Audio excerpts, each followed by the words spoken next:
guys, welcome again. Another easy peasy problem.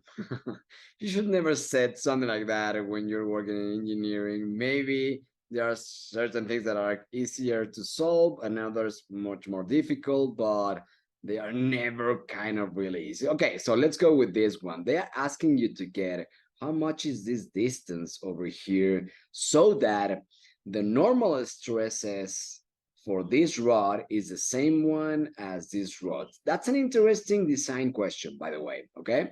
So this is what we can establish. So this is this beam over here, and we need to know where to locate this 6 kilonewton force at a certain place from A so that the normal stress from these two guys are the same ones, okay? So the normal stress, again, is just force divided by area, in this case, cross-sectional area.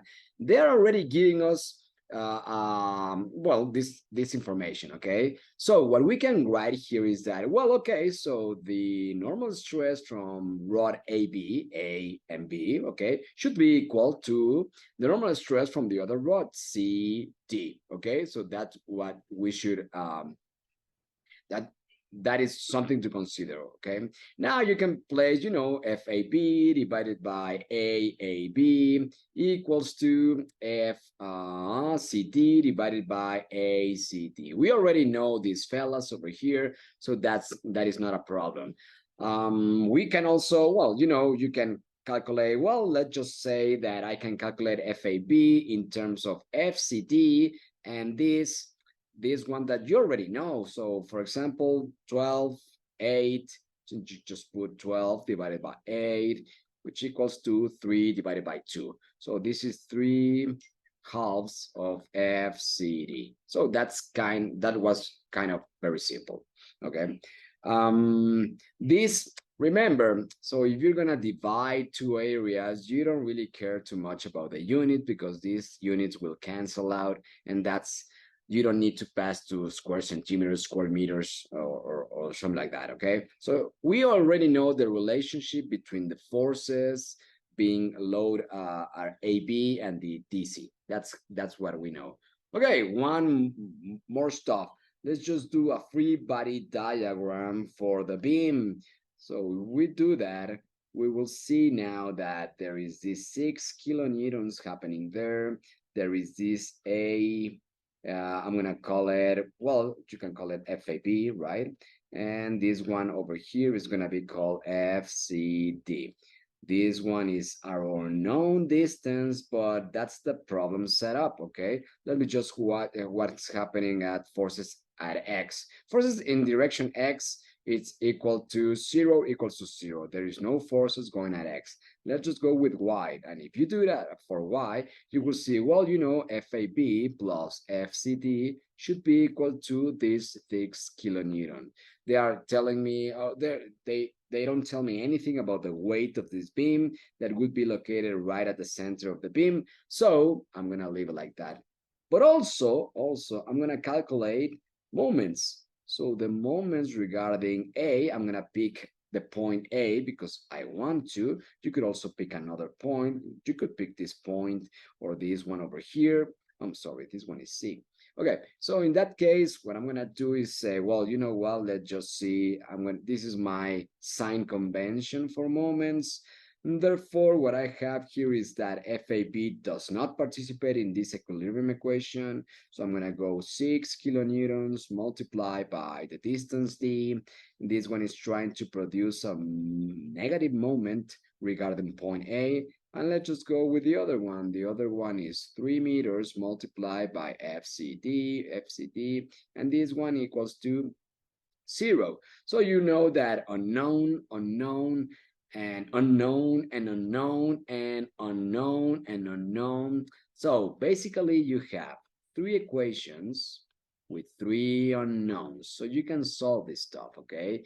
That's the mathematics out of this, that's the thing that you need to solve right now. So what I'm gonna do here is this. So let's say I'm gonna pick from here. So from here, I'm gonna solve the problem, okay? So maybe you see that I can pass these guys to this other side, and therefore from this, sum of A equals to 0. Okay, this one would be 3 times FCT, and this one is going to be equal to 6D. Okay, so this one can be put as 2D. Okay, so FCT equals to 2D.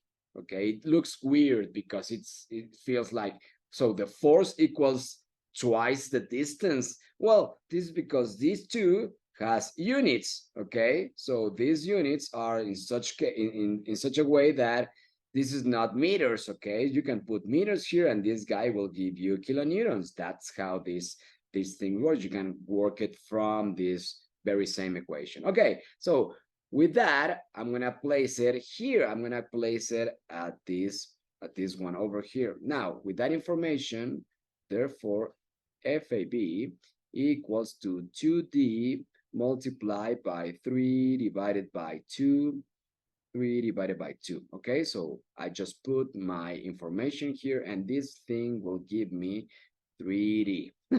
Therefore, I had that FCD should be equal to 2D. Meanwhile, FAB should be equal to 3D. Again, it's not that this 3 doesn't have unit. It has units. Therefore, you put meters here, and this guy will give you kilonewtons. Okay, so you have that, and the only equation that I'm missing is this one over here. Therefore, I'm gonna substitute. Well, let's just do another color, and let's go with y. I'm gonna call it like this. So for this y equation, what I'm gonna write is FAB, which equals to 3D plus 2D, and this guy equals to 6 kilonewtons. You can do your algebra in order to get that this is 1.2 meters. It should be meters, okay? Therefore, that's how you solve this problem.